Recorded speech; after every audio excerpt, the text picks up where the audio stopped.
Good evening, everybody. Welcome to another edition of Inside the Pigskin. Yes, you see the half a dozen here, and that's what we have. We have five subjects and a half a dozen people to talk about it. I know Mel Farr will come up with another one as we get going. Let me introduce the crew right to left. Bo, Football Talk. Welcome back, Bo. Thanks for having me on, guys. You're very welcome. Coach Bono. Great to be here as always. Great to have you as always. And Mel Farr Jr. We got a little bit of extra work last night. We had a great show on No Limits with Jennifer Lee Cobb, former St. Louis Rams cheerleader.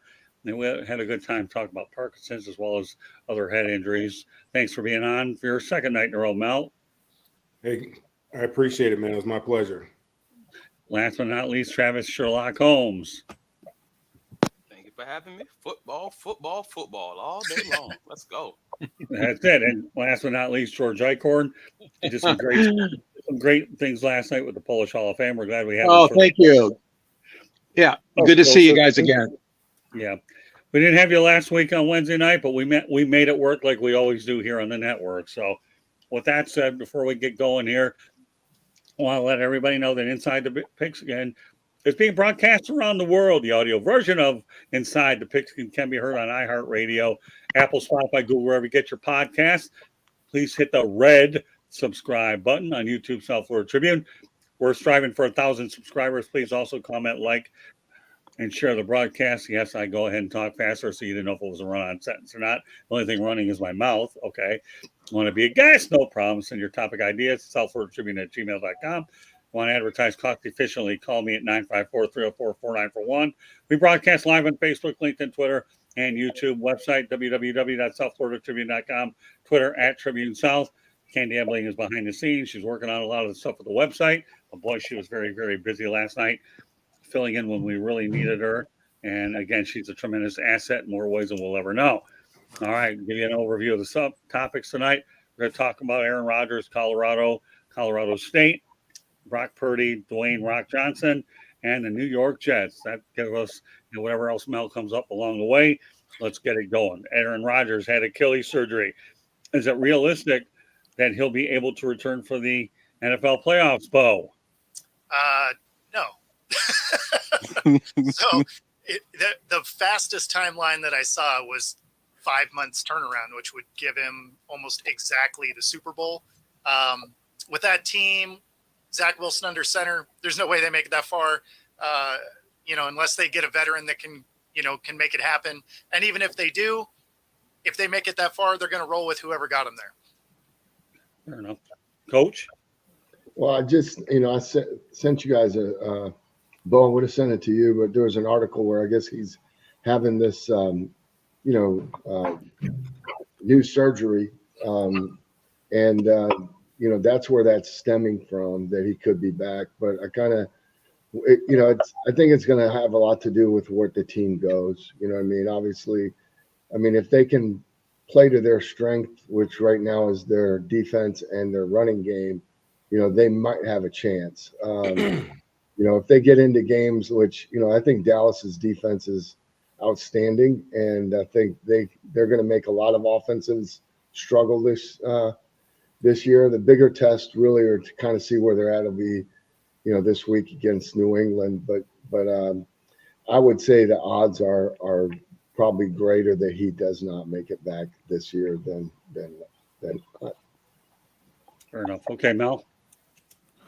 Yeah, we talked about this yesterday a little bit, and similar to what Bo said. If they should happen to catch on fire and are in the playoff hunt, why would you bring somebody, bring him in and play? Because obviously, they found something and it's working, and you probably want to continue to ride that horse as far as you possibly can.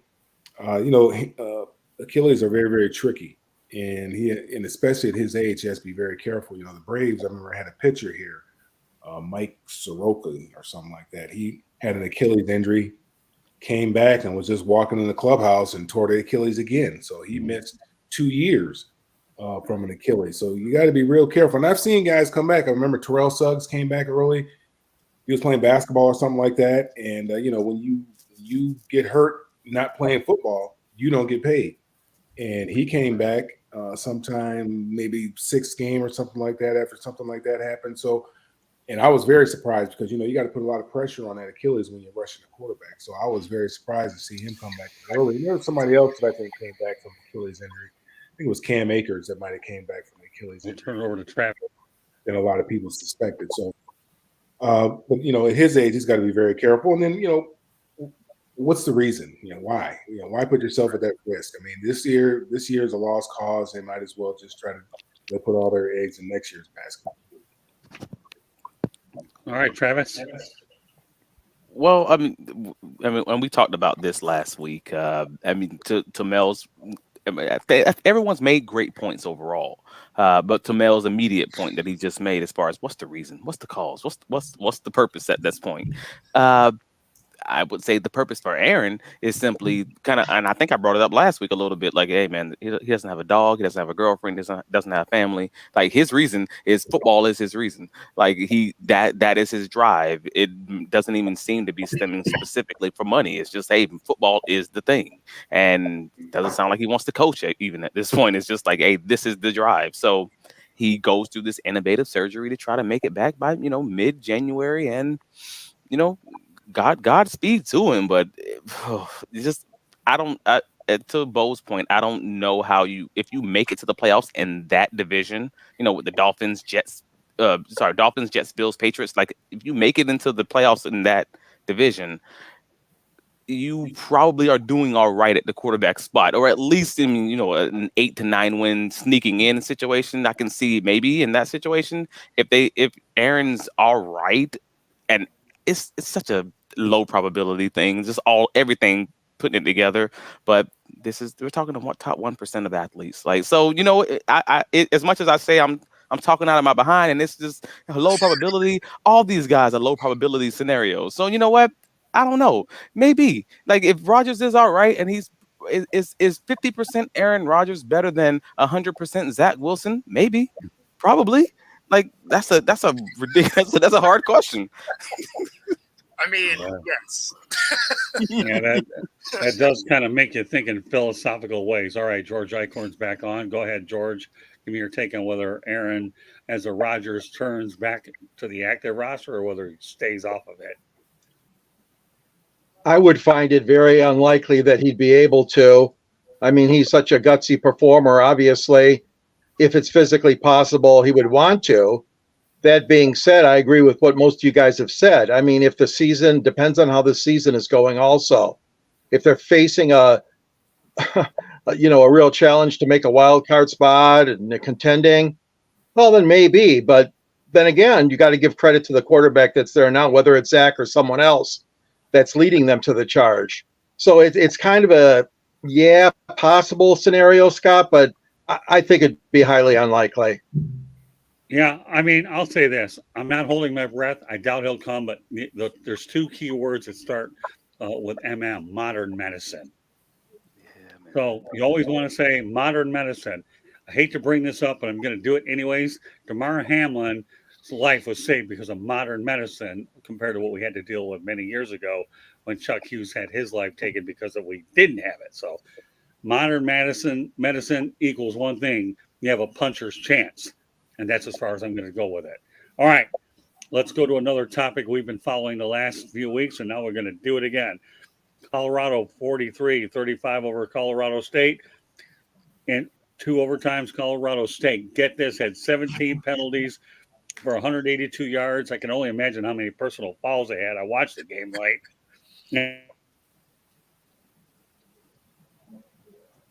And Jay Norvell made sure that his team came to prepared, and Deion Sanders realizes that this was going to be a route that he'd have to earn this one. So, when you think about the fact that I thought it would be a route, I give Jay Norvell a lot of credit. I didn't like the nature of all these personal fouls, late hits. I get it. It's a state rival. I really, really do.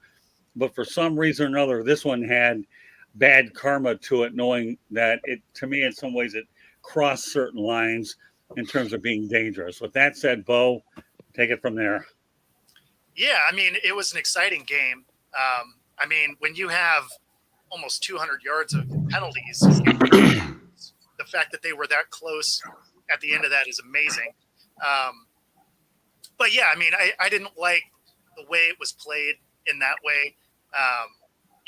I'm all for it being physical and chippy and all of that. But when you get into the dangerous type of late hits, stuff like that, I don't like to see that, especially having played, like if somebody came in and hit any teammate like that, like, man, it could get out of hand right away. So I didn't like that the coaching didn't address that from the top immediately and kind of calm their sides down. It seemed to continue throughout the game. I don't know. It's not something you ever want to see. Yeah, and Shador Sanders, to his credit, had that late drive at the end and got Colorado tied. So we all know he's going to be a bona fide NFL prospect. So I handed off to Shador Sanders. I didn't like the nature of how this game. It had a bad feeling for me. It just did. But that said, Coach, you saw. I'm sure you've been following it the last few weeks. So you probably could gain a pulse of how you would have coached a game like this or what you saw from the outside. Take whatever approach or both if you see fit. Well, I mean, it was a sloppy game, obviously, with the penalties. And I think the officials knew it was going to be that way. I mean, they made a lot of calls early in that game. The reason there were so many penalties is that, in Colorado State's, they didn't ever adjust it. You know what I mean? You have to understand, play the game within the game. And, in rivalries, there's a lot at stake. I mean, it was I love the effort. I applaud the effort on both teams. I think Colorado State's got themselves a really, really good young quarterback as well. I mean, that kid is, he made some excellent throws. The hit that knocked Travis Hunter out of the game was very, very unfortunate. It was brutal. It was a horrible cheap shot. I thought the kid should have been ejected. And, if I'm Jay Norvell, man, I'm pulling that kid out of the game at least for a play or two, just to send the message, because that was unnecessary. I mean, it was really, really bad. It was a bad look for Colorado State. It's a bad look for college football, and really is a bad look on the officiating as well, because they probably they had enough grounds to he should have been tossed for that. That's my opinion. Okay, George. I agree, Coach. I feel the same way. When you see stuff like this happen, it's unfortunate. We saw this with Michigan and Michigan State, the famous tunnel incident of a year ago, and the two teams. There's so much emotion in these interstate rivalries, and you know what? They didn't help by the buildup either. Talking about sunglasses and making fun of Deion, interview techniques and stuff like that. I mean, there was all kinds of junk flying around leading up to the game, and the chippiness was there. I mean, you knew that was going to happen. But I agree. I mean, you have to take control of the situation. You're the referee, and you got to take control of that situation and run that game properly, because otherwise you don't know what you're going to get. And unfortunately, this is what happened. It got way out of control. Congratulations, though. Both teams played an exciting game. But Sander, I mean, it's just too bad that this has to erupt like this. Sorry. No, that's okay. I totally get it. All right, Mel. Yeah, I was a guy had tweeted, said that Colorado State played like the prison guards from North Dallas, Florida. They were, and they kind of did. They are a much better football team than I thought. They're a very physical football team. Those safeties are extremely physical.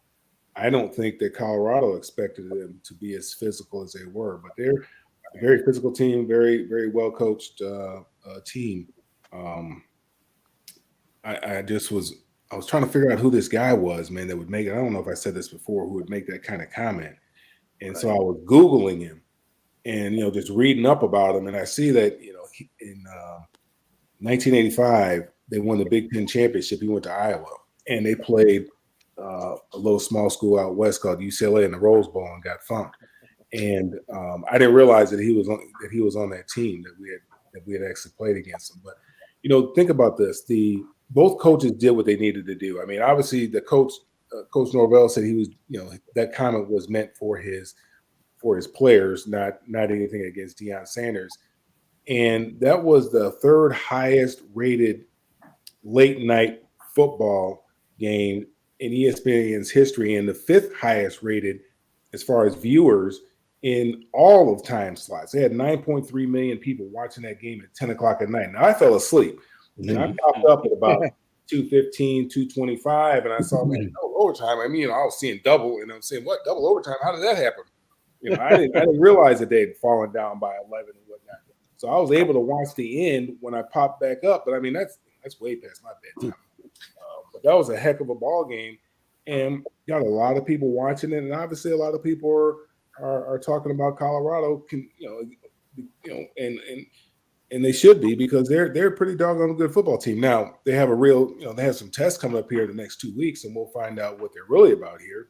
If they can't run the football any better than they've been running, it's gonna be tough sledding for them, because they cannot run the football and they cannot stop the run. And then they're missing one of their best players, who's actually two players, because he plays on offense and defense. Right. Yeah. Oh, that's interesting. Before I turn over to Travis, I got to tell you what my night was, and I did see the whole thing. I'm thinking about I'm up till 2 a.m. until this thing is over with. You ready? It takes me a little time to wind down. I have a show, The Professor and the Pupil, the next morning. Okay, that morning at 9:45. We're talking about pro wrestling, and if that wasn't enough, I had the Miami Marlins and the Atlanta Braves game, and I had to be at the ballpark at 11:30. Oh, and my.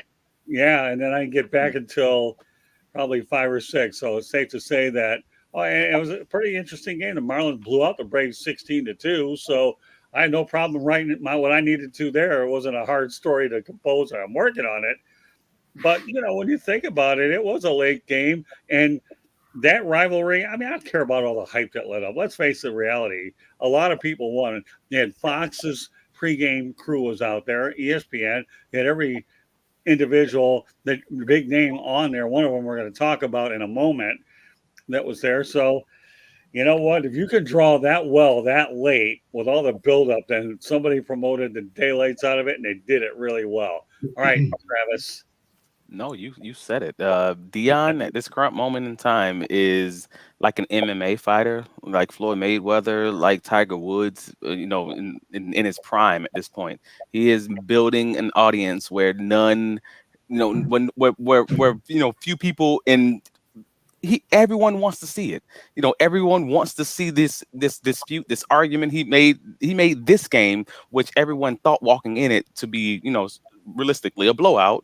I think they were favored by like 24 points. He made it into an MMA preview, a pre-boxing match, weigh-in, essentially, and made it so that people wanted to watch for the pregame and the pregame stuff and the postgame handshake. Like, what?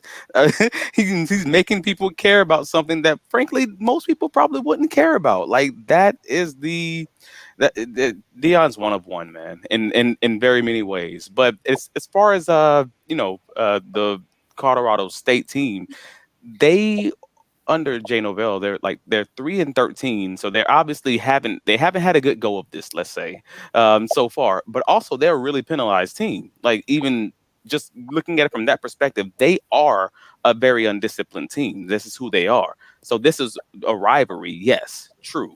But this is also a rivalry against a team who is known to do what they did. They beat them up both legally and illegally, and just being real about it. And in very many ways, it's like that kind of a boxing match. To Mel's point, this is like that prison boxing match where there are going to be a few punches right below the belt, and they're going to see how you're going to respond to that. And frankly, Colorado wasn't ready for it. They were ready for a boxing match. They were not ready for a street match. And that changed the ball game a little bit. You're never ready to have your ear bit off. Right. That's it. And so they learned what they are and aren't made up in a lot of ways. And they're going to have to go, do a little gut check on that one, because there will be some teams that's going to come up. They won't necessarily play this dirty, but they will give them a few gut checks and try to find out what they're really made of, because now that's on film. They've seen that. All right, if you challenge them, they might break, and someone else will do that this season. So, good point. All right. With that said, let's move on to the NFL. The legend of Brock Purdy grows 12 wins in a row. during regular season. The last loss was October 23rd versus Kansas City. Unbelievable, this guy, right, Bo? Yeah. I mean, he plays really smart football. I mean, he had a lot of reps in college, and he has the benefit of having an absolutely stacked roster around him. I mean, when you looked at last season, up until CMC had to take some snaps, just about anybody could win under center with this team. So, although I think Purdy is really good, the team that's around him is amazing. So, right. We'll see how it goes. But everything that I've seen, especially as sloppy as gameplay has started this season, this looks like they could be the most complete team in the league right now. Yeah, I mean, I know Christian McCaffrey's there and they're well coached, but Brock Purdy's the guy that they ended up keeping, and then ended up letting Trey Lance go because of this. So, with that said, I'll turn it over to Coach. Well, Was that one of your stops? It was one of my stops. I actually came in on the tail. He was on his way out when I came in last year. Oh, really? So heard a lot about the kid. Saw a lot of film on him. So I'm not, I can't say I expected him to do what he's done, but just knowing his character and his makeup and how he's been raised and groomed in the game, it's not totally surprising. I think Bo hit it right. That team, they're a complete team. They need someone to really go in and not necessarily carry them, but execute in that offense, in that system, make good decisions. And for a young guy, I mean, he's really been able to excel at that. That's what he's done the best, is not make rookie mistakes, which there's a lot to be said for that. George? Yeah, I agree. I mean, he's a very intelligent guy once he's on that field. His skills are obvious. It's just an amazing run right now. Purdy is doing a great job. Of course, he's surrounded by a lot of good people. And of course, I say that they're one of the favorites to win it all this year. I mean, it's an amazing story. And it continues, like you said, Scott, going back all the way to last October. So he's an intelligent player. He knows how to call a game. I know he's getting help with that. Of course, I know that with the coaching staff, and they're calling a good game too. But just his on-field intelligence, I'm very impressed with, and he's in control of the situation. He doesn't panic, and it shows with the wins coming, his way. Okay, Mel. Yeah, like Coach, I can't say I expected it, but it doesn't surprise me to say that he's doing as well as he's doing.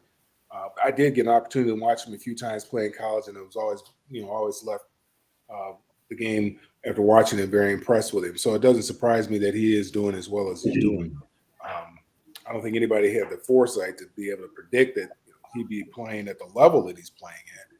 But they caught lightning in a bottle, and lucky for them. Now they have this window now where they don't have to pay a quarterback. And they can really do some things, and they got a very competent quarterback. I mean, I look at him; he's like John Stockton or Magic Johnson. He's just a point guard. He just gets the ball to the playmakers. That's what his responsibility is. Just get out the way and let the playmakers make plays. They got a defense that that likes to get after the passer. I mean, they have a formula. They get up early, and then the teams have to start to drop back and pass, and those guys pin their ears back, and they get after the quarterback. And then they can just run the football. Wear them down in the second half by running the football and, playing the possession game and shortening the game and get on out of there with the win and do the same thing next week, similar to what Indianapolis used to do when they had Peyton Manning and Edgerrin James and all those guys. They get ahead early and then they pin their ears back in the second half. It's very, very difficult, for teams when you know exactly what it is they're going to do. But yeah, Brock Purdy's done a great job. And like I said, it's not anything I expected, but it doesn't surprise me. Travis. Yeah, and it stinks that he got hurt in the playoffs last season or this streak. We wouldn't just be talking about regular season wins. We'd just be talking about straight wins in a row.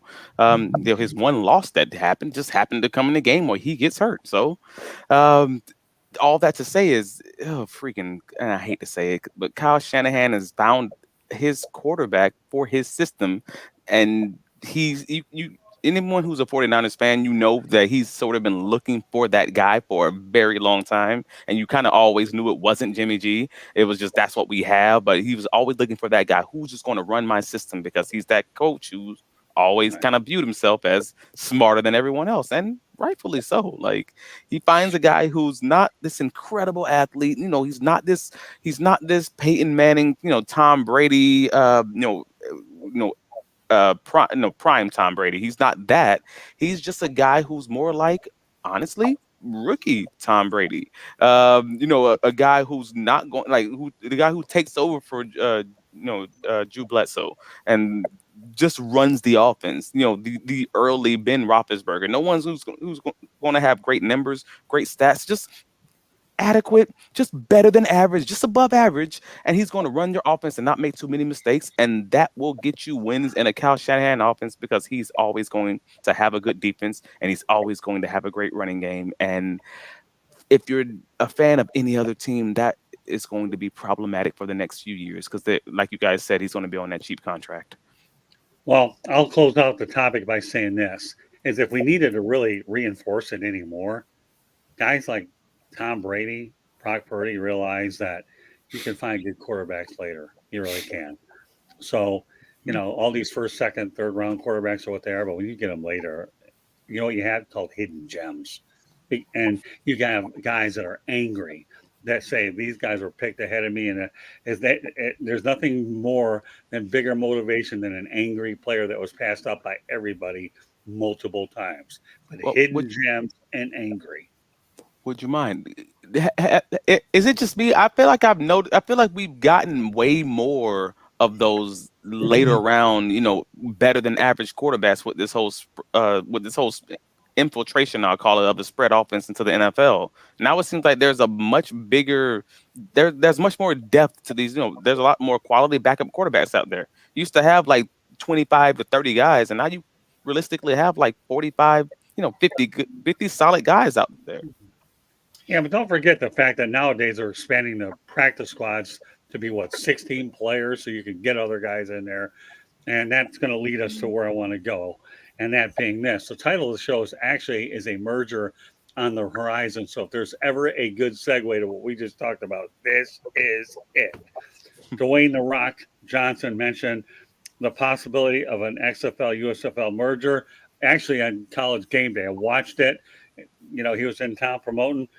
So what do you think, Bo? Yeah, I mean, it was something that I thought was going to happen when it was the XFL and the AAF. You basically have two startup leagues that kick off. They kind of solidify a little bit, and then you merge them together, because you then end up with your conferences, excuse me, similar to the way the NFL came together. And then you also get to double the size of the league without having to actually do anything. And so you get to save some money by not having to run two different programs. You get to double the size of the league. You get to include more of more of the U.S. because more cities have a team. So, I mean, it would be great for it. It's happening sooner than I thought it would. I thought they were going to have to run independently for a couple of years to just prove they were viable on their own. But yeah, I mean, it would make sense to have them come together. Coach? Makes a lot of sense. I think it's a win-win for both leagues. I think it's a win for the fans. I'm a fan of the spring leagues. I think it's great. It creates opportunities for lesser known players to get recognized. It keeps it keeps more coaches employed. I'm a football guy, and anything that keeps the game going and growing I'm in favor of. George? Yeah, I'm a little bit surprised. I thought, like Bo said, it would take a little bit longer than 2 full seasons. The Michigan Panthers, of course, are right in my backyard. And although there was a little bit of hype here in Detroit for them, the fact of the matter is there were a lot of empty seats at Ford Field for their games this spring. That being said, I agree that the exposure level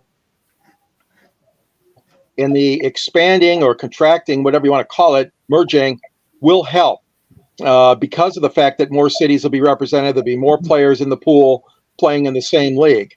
But hats off to Daryl Johnston, especially at Fox. Daryl has done a great job running the league, and like I said, the Panthers here in Detroit are one of the teams. So, but both leagues, yes, it does apply. It makes a lot of sense, and it gives those players, like you guys said, the opportunity now to catch on, to show their talents to a bigger audience. If we have one league as opposed to two leagues trying to duke it out against each other, I'm in favor of it, Scott. Mel? I think it's a great idea. I mean, they're competing for players right now. They sign contracts with one league. You can't sign with another league. So I think they may have more players than what they really need based on that model with having two leagues. So I think it makes a lot of sense for them to merge, combine their resources, and make this thing work. Because I'm like Coach, I like spring football, and not so much to watch it myself per se, but to give the guys opportunities to get some live reps. There's people that just need some reps, and you never know. You might find a diamond in the rough. I mean, Kurt Warner. I mean, they found him in the Arena League. There's guys guys that have played in these spring leagues and have gone on to do great things in the NFL. So I think it's very, very important. Particularly skill guys, quarterbacks, even offensive linemen. I mean, they need an opportunity to go after somebody live. So they can work on their technique, and coaching is a big part of this. Get these guys coached up so that they can have an opportunity at the next level. And even if it doesn't work out for them, they got an opportunity to go to camp and see what it's like and measure themselves up against the very, very, very best. Yeah, Travis? I mean, yeah, everyone's kind of hit on the vast majority of kind of what I was going to say. I mean, on this, they were cannibalizing each other. Like, they weren't truly, because they were two essentially minor league, we'll call them football leagues, but better use of the term. But they had seasons that essentially overlapped outside of 1 month, so it became problematic. And it's the best decision long term for them. Obviously, is to make it into a bigger one bigger league. But also, back in February, they announced that arena leagues were going to come back, and that was going to be a second quote unquote professional league that was going to be that they were going to have to compete with individually. And all three of them competing at the same time, they know we've seen this book, we've seen this story, that was not going to work. So at least coming together, maybe they can put the death blow to arena football. I can absolutely see that being a possibility, and pulling players and pulling resources and things of that nature just by their pure existence, if they can get this thing hammered out. But now, knowing that they're not competing with each other and they're on that same schedule, yeah, I can absolutely see this being successful, or at least having a higher probability of being that. And you got The Rock, and you got all these famous people already associated with it. I think this could be a good little developmental league for the NFL, and that's probably their best case scenario. I just want to let our audience know that here in South Florida, we are dealing with some rainy tropical conditions. So if we run into technical problems, bear with us while we go through this. The only thing I'm going to mention about this is I covered the old USFL, played 18 games. So here's what's going to happen. Number one, the XFL was kicking the tires with the Canadian Football League for such we had a North American. That never worked out. And I can see why there would be differences. We have the Canadian dollar versus the American dollar, the differences in the playing field, or who would adapt to what set of rules. So I could see where that may have gotten tripped up. But I'm going to say this, and I'm going to go on record saying it. No, I'm not predicting a route this time in college football, because I don't want to eat crow. Okay, I'll have to eat hospital food in about a week. Kidding. Well, I'm really not kidding about that, but I don't want to eat crow. Here's what's going to happen. It's not a matter of if, it's a matter of when. But should a merger like this take place, 18-game regular season, the way it was back in the 80s with the USFL, the season will start a little earlier, maybe not February. We'll see how they figure out the dynamics, whether there's even a preseason game or two. I don't know. But you can expect an 18-game regular season. That's what you can. I think both leagues are, at 10 right now? So you can bump it up by 8. And, yeah, you're going to have a lot of major markets, and the work's already been done. You've got so many television partners placed. NBC, right? Fox. You got ESPN will get their piece of the action somewhere. And then you have what? So who am I missing? I got ABC, ESPN. I don't think CBS doesn't do them, do they? CBS, I didn't see them on the list. No, I don't. No, I didn't say CBS. I said NBC, I believe. is on there at Fox, and then you have ABC, part of the Disney. So you have Fox and NBC right now currently run the USFL side, and I believe ABC and ESPN are marketing the XFL. Either way, you got a lot of TV partners in place, and like you guys said, the markets are there. The dirty work has been done. We've already have the logos in place. It's all there. It's just a matter of balancing the geography out in an effort to go out there and make sure it's success. So I hope it happens, and the sooner the better. But it wasn't bad that these two leagues went out there and started on their own to see which one markets would work versus which ones wouldn't. And the fact that the XFL has a partnership of sorts with the NFL. In the end, the whole idea is no matter who's partnered up with who, it's pro football during the spring. Everybody knows that you'll be able to watch it anyhow, and it's a developmental process so these guys can get looks. I'm thinking how many of them were signed in both leagues that are on NFL rosters or practice squads. This only enhances the talent level to begin with. And let's not lose sight of the fact that maybe down the road, we don't know when, there might be expansion in the NFL at some point either. So you're laying out the groundwork. And many years ago, a lot of us can remember NFL Europe. The only reason that didn't work out, it was too expensive for the league to carry an overseas league. But let me tell you, the more feeder programs you have, we all know college football is what it is, but it's still not pro football. It isn't. No matter how you slice it, college is college and pro is pro. 1 foot in bounds, another one 2 feet, and the rest goes on. So I think I hope it happens. The sooner the better. 18-game season, expect that. My last topic of the night before I turn it over to Mel is, will the New York Jets break their 14-game losing streak versus the New England Patriots this weekend? Garrett Wilson says it's unacceptable. Yeah, I guess when you've lost 14 in a row up by 95 is not going to be very good. So, Bo, what's your take on this? Man, this is a tough one to pick. So I'm actually going to go with no. I think the Pats can get it done. I really like the defense that they've shown out there, and of course, just like any other Pats, team in the past, their offensive and defensive lines have been good. So as long as Mac Jones doesn't come out and get careless with the football, I think they can actually win this game. Now, granted, this is going to be the best defense they've come up against going against the Jets, but I don't trust Zach Wilson in the offense. So unless he happens to have a hallmark day, this is going to be a slugfest to the end. And in this case, I think the Pats will pull it off. Okay, Coach. Yeah, I agree with Bo. I think this one's going to come down to who makes the fewest mistakes on offense. And right now, I don't have faith in Zach Wilson or the play calls right now. I think, again, if they can figure it out and stay more patient with the run game, because that's what they really need to do. But this could be a 5-2 game. I think Right. the Major League Baseball teams might score more points than these two teams this week. That's good. I like that. That is good. All right, George, follow that act. I can't really. I'm just going to go the other way because I like to go against all you guys, even though you beat me most of the time, like you did with Detroit and Kansas City. No, I'm going to say they are going to end the streak. They're tired of it. The fans are tired of it. The New York media, of course, is tired of it. And the Giants haven't been gangbusters either. So there's a lot of pressure on the Jets to get that win. And on a lark, I'm going to say, yes, they're going to get it. They're going to beat New England by a score of 20-16. Mel? I mean, this one's easy. I don't trust Zach Wilson. I mean, you look at the quarterbacks. I mean, who do you trust? I don't trust Zach Wilson. And if I'm Bill Belichick, I'm loading up the box and I'm making him beat me. And if he beats me, great. I can live with that. But they're not going to run the football for 200 on me. I can promise you that. They're not going to run for 150 on me. I can promise you that. We're going to stop the run. They're going to see 8-9-man boxes, and I'm daring him to throw it. I might even leave somebody out there just by themselves just to make sure that he throws it. Yeah, I mean, it's probably going to be a low-scoring affair, but I don't see any way how the Jets break this streak. Okay, fair enough. Travis?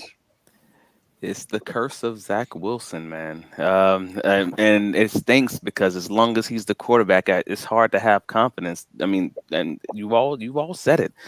Essentially, from the time that Zach Wilson became a man, since from the time that this man turned 18 years old, they haven't beat this team. So basically, whenever he got onto the radar of the Jets, just a thought in their mind. They haven't beaten the New England Patriots, unfortunately. But I would say all that with the small caveat that the Jets almost beat the Patriots the last time they played, and I honestly didn't remember it until you sent the subjects for this conversation. I'm like, wait a minute, didn't they almost win? Yeah, they almost beat them the last time. It was 3-3 with 20-something seconds left, and they won on a punt return. And the Patriots won on the punt return, and it was like, all right, that was an ugly game that they only had like 101 yards in the first half, and it was a 3-3 game with 26 seconds left in the game. Like, all right, cool. So that Jets defense, as we've seen them, they're legit. They are a problem for the Patriots, and the Patriots defense is a problem for that offense. So I think we're all giving the tie to Bill Belichick because you kind of got to go with the team that's won 14 in a row until they lose. I mean, that's just gambling. If you're on the street, you just keep going. All right. Or maybe that's bad gambling. I don't know. But yeah, yeah, you kind of have to lean to the guy who's won 14 in a row. But as soon as I say this, I'm like, I bet they're going to win. They're going to find a way to run the ball, or special teams are going to do something, something along those lines. But I'm leaning New England. Yeah, I'll conclude it before I turn over to Mel.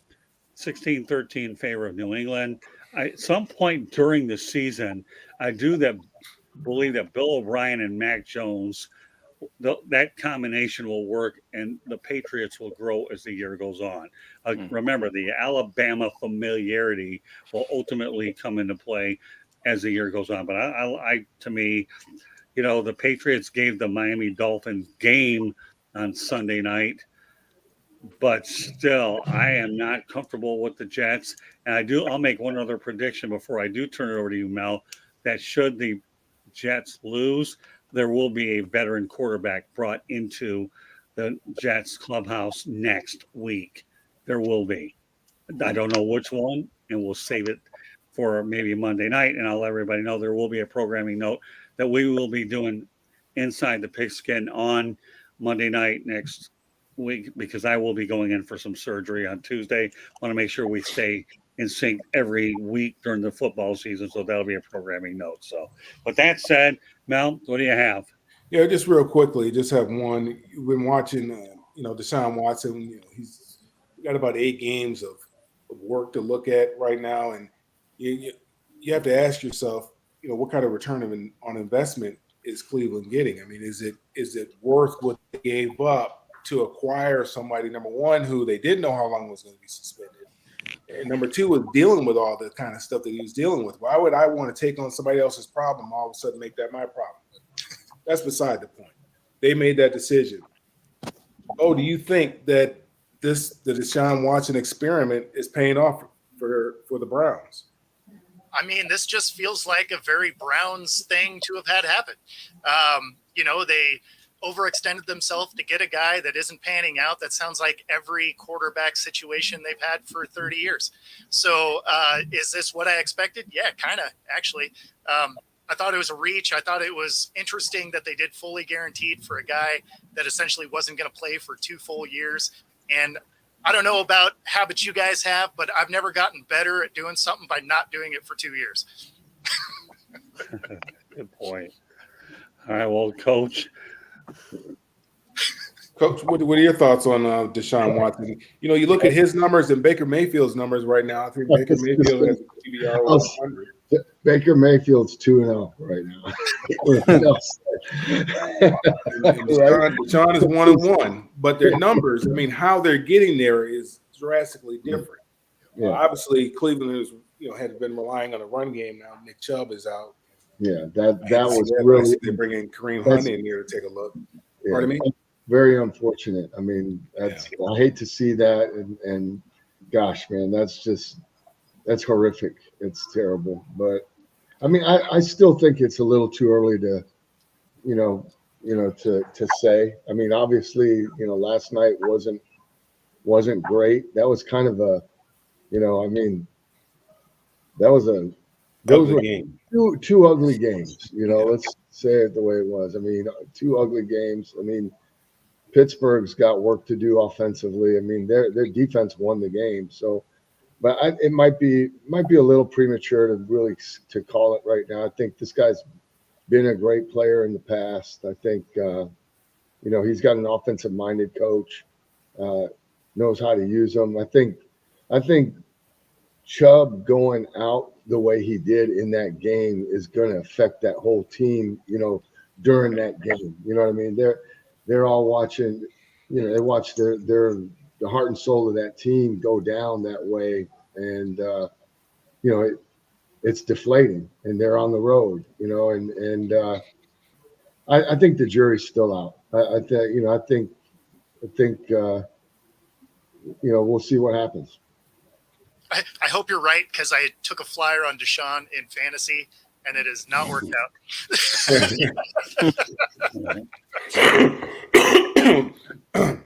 Excuse me. What do you think, George? Well, I mean, yeah, he has gone through a lot, and a lot of it is self-imposed what he's gone through in his brief NFL career. But,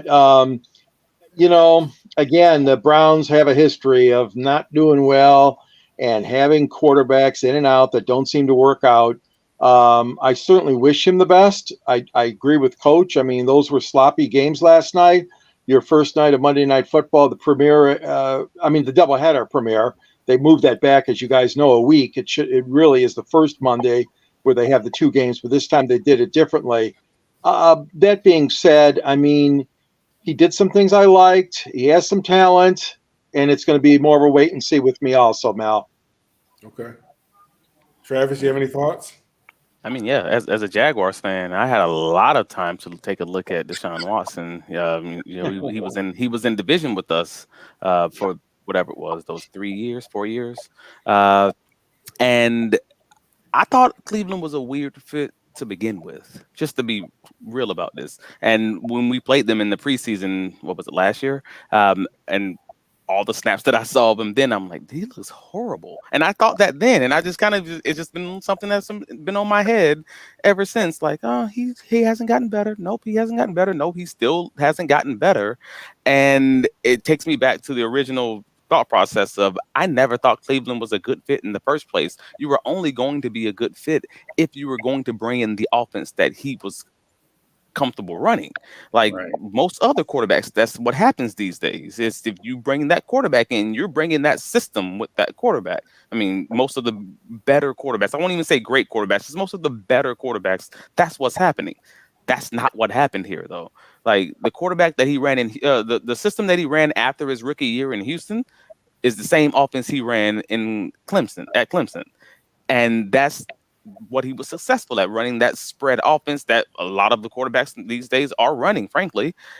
You're not seeing that in Cleveland, though. They're running a prototypical pro offense where we're going to establish the run game. We're going to be under center, 50 to 60% of the time. We're going to give you some play action, et cetera, et cetera, et cetera. And that's never been his game. From the start, that like the only time that was his game was also his worst years in his worst year in the NFL, his rookie season. So after a guy spends a year or 2 years, whatever it is, on the sidelines, and he's running an offense that he was never good running, and you signed him on a guaranteed contract to run that offense, all of this seems like square peg round hole. I'm just saying, like I don't want to just say give up on him automatically because of everything that happened off the field. But if I'm just looking at the tape and the scheme and all of that, what are we doing here? If you're going to give the guy a $200+ million contract, then put him in the offense that he runs, and if he fails, he fails. Or are you just trying to blow this sucker up? Like, what's happening here? What's the plan? Yeah, great analysis there, Travis. Scott, do you have anything you would like to add to it? Yeah, as a matter of fact, I do. Number one, the one person who should be worried about it the most is Kevin Stefanski. His job will be on the line if he can't get him straight. Number two, here's the thing. The Texans are looking like bandits here. They are. What about all that draft capital that they acquired to get rid of the headache?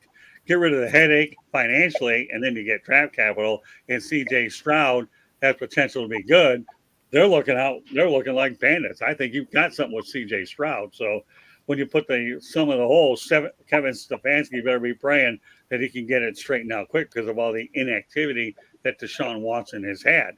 I don't care how good you are and how much talent. If you're off because of inactivity, I don't care whether the guy was on the practice squad, for the Texans just earning a paycheck. it's different when you're in live action. And now you suffer an injury to Chubb, then you've got a double-edged sword here. So Kevin Stefanski, when I have some good advice for you, pray and go to church, even if you have to go on a different day than Sunday, because I don't know what day they do confessions. Okay.